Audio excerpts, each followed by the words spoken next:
My name is Lena Weber.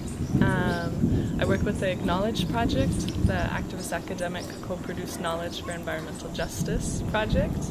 And I grew up in the US, but I live in Barcelona.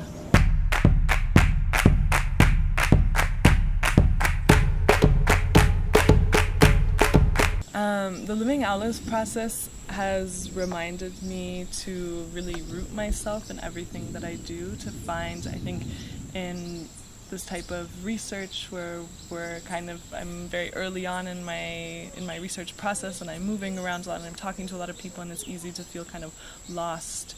And this process there's been so many moments that have really reminded us and taught us how to come back together, to root ourselves, even if we're not in our home or home territory, but to find kind of that centering. And it's also reminded me to center creativity in my work, that creativity is something that for me, and I think for a lot of other people, it gives us kind of life and energy, and that's what makes my work feel worthwhile to me. So to also bring that back in and really center that in my work.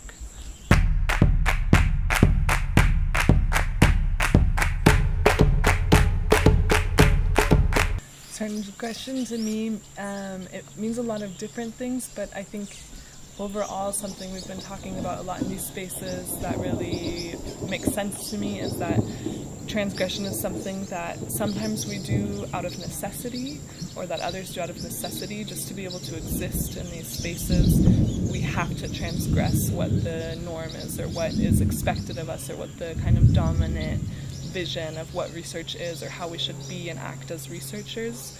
And then it's so sometimes it's born out of necessity, and then sometimes it goes beyond that, and it's something that we can do in a creative way, or we can do out of anger, out of hope, to kind of keep constantly pushing boundaries, opening up new spaces, acknowledging other ways of existing and being and acting and working as researchers for ourselves and for others.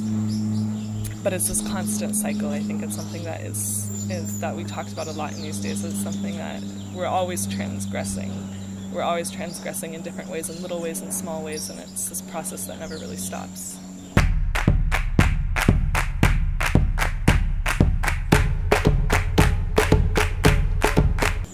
I don't know what the future of transformative research is, but I think that it's going to be something very exciting.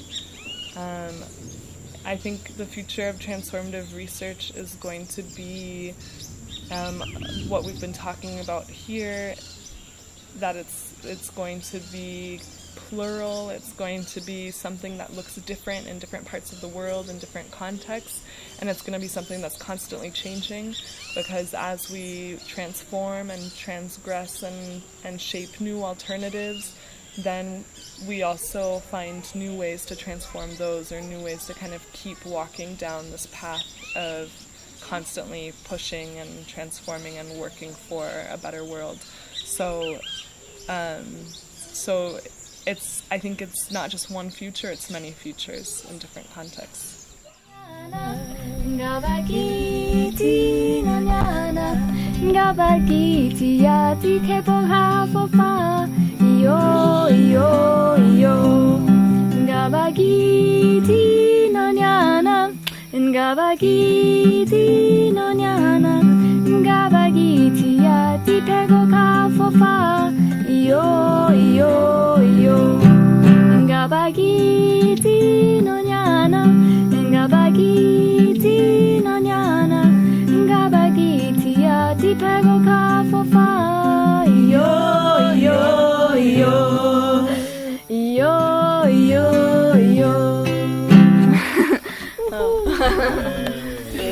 Oof.